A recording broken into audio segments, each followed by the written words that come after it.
Mahigpit ang ipinatupad na seguridad kanina sa Ninoy Aquino International Airport Terminal 3. Ito ay kasunod ng pagdating ni Mary Jane Veloso. Maaga namang nagpunta ang mga kaanak ni Mary Jane para siya isalubungin. Yan ang ulat ni Benji Durango.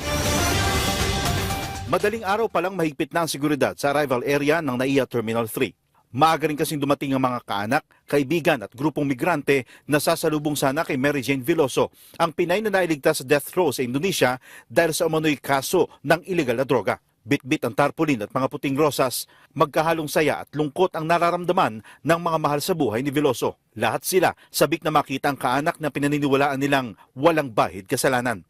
Hindi na nga kami nakakatulog dahil talagang sabik na kami sa aking anak. Na maakap, mahalikan, talagang sabik na kami. Alas 12:30 ng hating gabi lumipad ang Cebu Pacific Flight number 5J760 mula Indonesia. Lumapag naman sa NAIA alas 5:30 ng umaga matapos ang 4.5 oras na biyahe. Matapos proseso sa immigration, diretso ng exit si Veloso.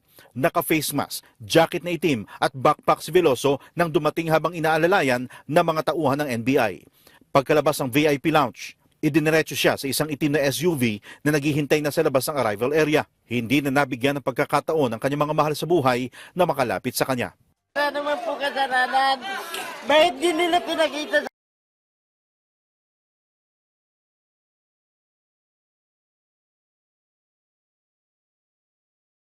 Pamilya, mahagkan man lang ang kaanak na 14 na taon nang nawalay sa kanila.